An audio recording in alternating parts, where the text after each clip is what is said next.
यही फल प्राप्त होता है। पूजा करो तो ऐसे करो कि तुम्हारा मंत्र सार्थक हो जाए, तुम्हारा सिद्धि हो जाए। मेरे कहने का अभिप्राय इतना ही है कि उस राजा ने जब कोई पाबंदी उसका बस नहीं चलता, पैरों के निशान आने के तो हैं परंतु जाने के नहीं है, वो एक ब्राह्मण के पास में जाता है, अपने गुरु के पास में जाता है। गुरुदेव मैं क्या करूं, मैं शंकर जी की पूजा करना चाहता हूं, बेलपत्र चढ़ाना चाहता हूं, परंतु मेरे से पहले कोई मेरी बगिया में से लेकर के चला जाता है। गुरुदेव ने कहा बेटा वो भी एक शिव साधक है, उसकी भी सिद्धि जागृत हो चुकी है, वो आता है और अदृश्य होकर के चला जाता है। हाँ, इसी कारण से तो पकड़ नहीं पाते हैं। आप कोई ऐसा मार्ग बताइए जिससे कि मैं उसको पकड़ सकूं, उसकी सिद्धि ही नष्ट हो जाए। भक्ति से हमारे चेहरे पर प्रकाश आता है, मुखमंडल खिलने लगता है। जब आपको लगे ना कि हमारे चेहरे पर प्रकाश नहीं है, झाइयां पड़ना शुरू हो जाएं, तो फालतू में क्रीम पाउडर में पैसा खर्च मत करो, 2 माला राधा नाम की कर लो। चमत्कार देखना है तो वृंदावन में प्रेमानंद जी महाराज को देख लो जाकर के। आज भी ऐसे समझो जैसे 18 वर्ष के हुए। क्या बोलना पड़ेगा? सत्य कहा ना मैंने, ये होता है भजन का प्रताप। तुम कहाँ दवाइयों के चक्कर में पड़े हो, कहाँ क्रीम पाउडर के चक्कर में पड़े हो। देखो हमारे ब्रज में भी ऐसे दिग्गज, मैं तो दिग्गज ही कहूंगा, लौकिक नहीं है। लौकिक तो हम और आप हैं जो जन्म लेते हैं, बड़े होते हैं, मर जाते हैं। वो तो अलौकिक हैं, परमात्मा के अंश हैं। हम और आप सबके मध्य में राधा नाम प्रचार करने के लिए प्रागट्य हुए हैं। दोनों किरणी नहीं है, लेकिन आज भी गतिशील देखिए, प्रकाश देखिए, शैली देखिए, निम्रता देखिए, भाव देखिए। इसको कहते हैं भक्ति करना। सब कुछ भगत के ही बस में होता है। ये भक्ति का प्रताप है कि स्वयं एक भक्त ने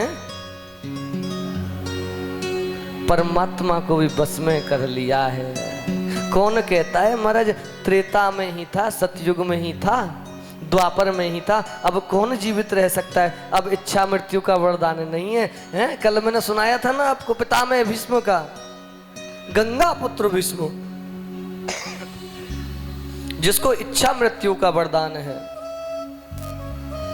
त्रेता की द्वापर की घटना तो मैंने आपको बताई, लेकिन ये तो जीती जागती प्रतिभा है। ये तो कलयुग का प्रमाण है कि आज भी इच्छा मृत्यु का वरदान भक्ति के माध्यम से प्राप्त किया जा सकता है।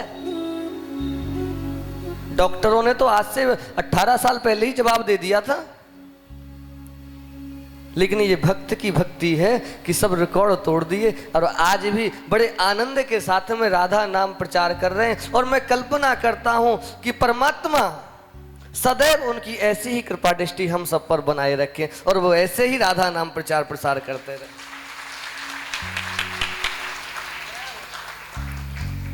उन्होंने कहा कि महाराज मुझे बताइए मैं उस भक्त को कैसे पकड़ूं, उसने दुखी कर रखा है, समस्त बेलपत्रों को शंकर जी के मंदिर में जाकर के चढ़ा देता है और मेरी पूजा रह जाती है। कि एक काम करो, जब भक्ति उदय हो जाती है ना तो शत्रु भी आ जाते हैं, ध्यान रखना। ये शत्रु कौन है? ये शत्रु हमारे मन के विकार हैं।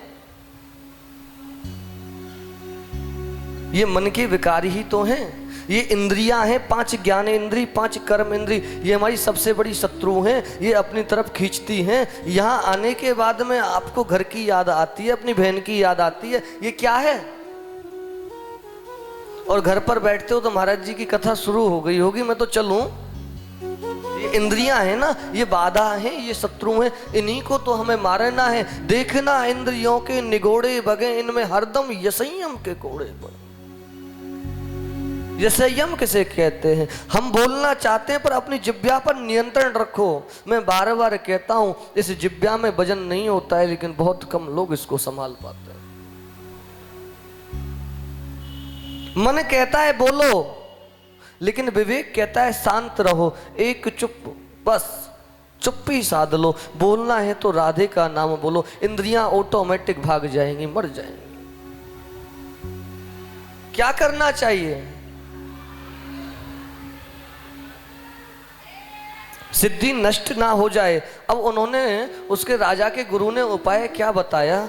बेटा, उसने भजन के माध्यम से सिद्धि जागृत तो कर ली है, वो अदृश्य हो जाता है। यदि तू उसको पकड़ना चाहता है तो ध्यान रखना, एक ही उपाय है कि उसकी सिद्धि को नष्ट कर दो। नष्ट कैसे होती है जानते हो? आप सब भजन करते हो, तुमको पता है कि एक छोटी सी गलती से भी आपका पूरा भजन नष्ट हो सकता है।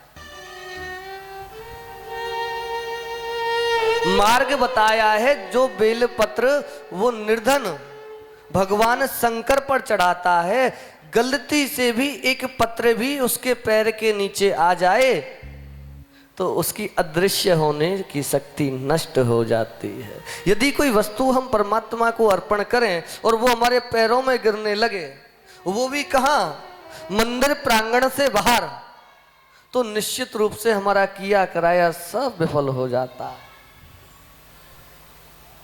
हमने लाख मालाएं की हो, परंतु मंदिर प्रांगण में उपस्थित होने के उपरांत, और वो भी भागवत कथा में होने के उपरांत में सामाजिक चर्चा जब हम करते हैं ना, तो हमारा भजन नष्ट हो जाता है।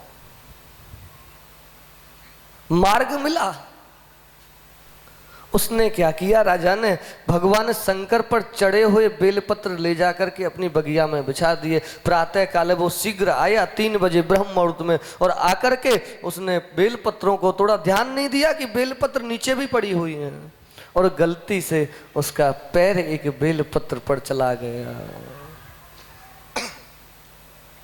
आप भी ध्यान नहीं देते हो, कथा पांडाल में आ गए हो, मंदिर प्रांगण में आ गए हो, ध्यान नहीं दिया। कुछ क्षणों के लिए हो जाती है, भूल जाते हो कि ये मंदिर प्रांगण है। अरे भैया, कथा चल रही है, तुम अपने संसारिक सपनों में खो जाते हो, गिर जाते हो, कोई अपराध बन जाता है। इसीलिए मैं कहता हूं चुप रहो।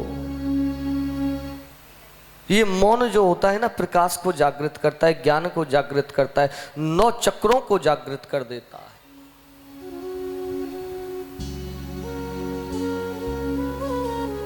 उसने पग को रखा, उसकी सिद्धि नष्ट हो गई। अब सैनिक आते हैं पकड़ने के लिए, वो मंत्र बोलता है परंतु अदृश्य नहीं हो पाता है।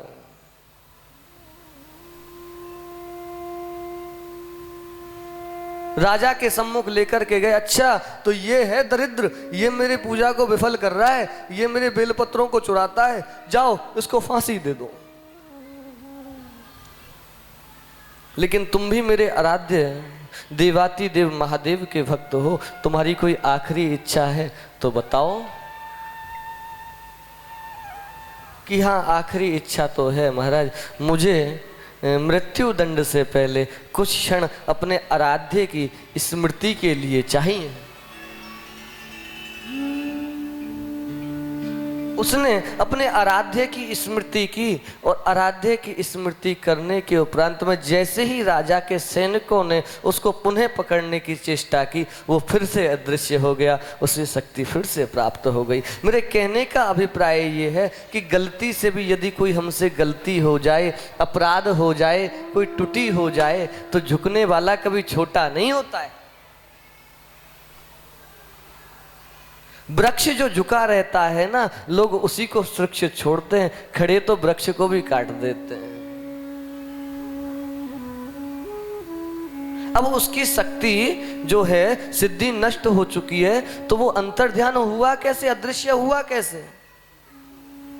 यदि हमारे जीवन में कोई ऐसी गलती हो भी जाए तो तत्कालीन हमको पश्चाताप करना चाहिए, क्षमा मांगनी चाहिए। हे भगवान, अनजानवश मेरे से ऐसा हो गया, मुझे क्षमा कर दीजिए। और प्रयास करना चाहिए, परमात्मा एक बार तो हो गया, आगे से कभी ऐसा होगा नहीं। क्योंकि हमारे गुरुदेव कहते हैं बेटा गलती की माफ़ी मिलती है, क्षमा गलती की मिलती है, अपराध की नहीं। और गलती एक बार हो तो समझ में आती है, 2 बार हो तो समझ में आती है। जो बार बार गलती करता रहता है वो गलती नहीं अपराध बन जाता है। इसीलिए प्रयास कीजिए कि हे परमात्मा अब हमसे कोई गलती नहीं होगी, कोई अपराध नहीं होगा। बहुत बढ़िया व्यवस्था है आपके यहाँ की। जो भैया आयोजक हैं वही सबसे लेट आ रहे हैं, बताओ हम क्या करें। सभी इनका ताली बजा करके अभिनंदन करो एक बार। ऐसे ऐसे दिव्य श्रोता, ऐसे ऐसे दिव्य आयोजक हमको प्राप्त हुए हैं, जिनको सर्वप्रथम आना चाहिए वो सबसे अंत में आ रहे हैं, बताओ। पर जैसे हरी इच्छा।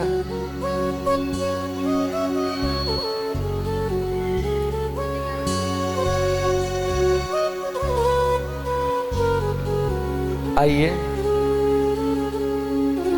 ये मनुष्य तन हमको परमात्मा बार बार नहीं देगा। गलती तो हम अपने जीवन में एक बार नहीं, 2 बार नहीं, अपितु अनेकों बार कर चुके हैं। भैया आपके बॉक्स चलते हैं या नहीं चलते हैं? बॉक्स चलते हैं? आवाज आ रही है पीछे तक सभी को? हाथ उठा करके बताएं, आवाज आ रही है नहीं आ रही है? इधर तो फिर क्यों बात करते हो भैया? काफी देर से बोल रहा हूं, शांत हो जाइए। हम जीवन में गलती तो अनेकों बार करते हैं, लेकिन आज आपसे मैं एक जिज्ञासा करता हूं। हाथ उठा करके बताइएगा, क्या कभी उस परमात्मा का शुक्रिया अदा भी तुमने किया है जिन्होंने जीवन में तुमको सब कुछ दिया है? कभी किया है या नहीं किया है? हम गलतियों के पुतले हैं, एक बार नहीं अनेकों बार गलती करते हैं, परंतु उस ऊपर वाले को कभी शुक्रिया अदा नहीं करते हैं। तो आज आइए, आज हम सब आप मिलकर के उस बंसी वाले को शुक्रिया अदा कर दें, क्योंकि आज वो आने वाला है। पहले ही जाग जाएं तो अच्छा है, कहीं ऐसा ना वो हमसे रूठ जाए, रुष्ट हो जाए। आने से पहले अपनी गलतियों की माफ़ी मांग लेते हैं, फिर वो आए, हम उसके हो जाएं, वो हमारा हो जाए।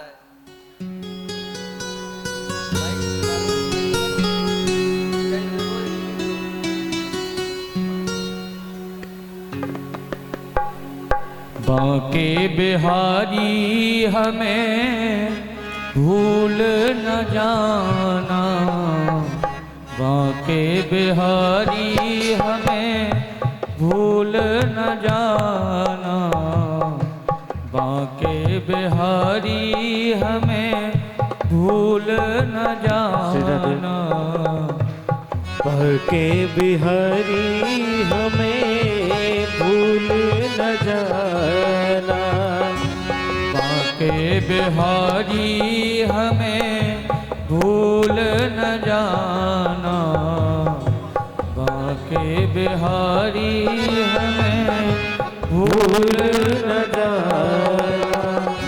जल्दी जल्दी वृंदावन, जल्दी जल्दी वृंदावन हमको बुलाना, बांके बिहारी हमें भूल न जाना, बांके बिहारी हमें भूल न जाना।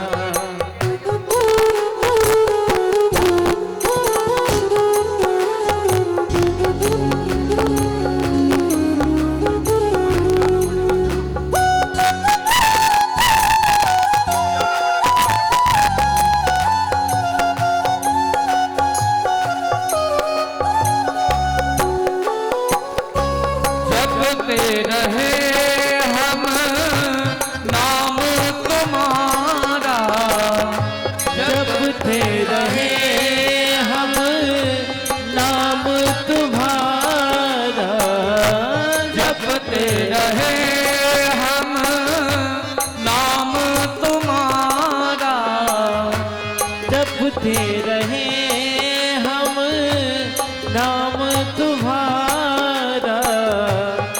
छूटे कभी ना हमसे वृंदावन प्यारा। बिहारी हमें भूल न जाना, बांके बिहारी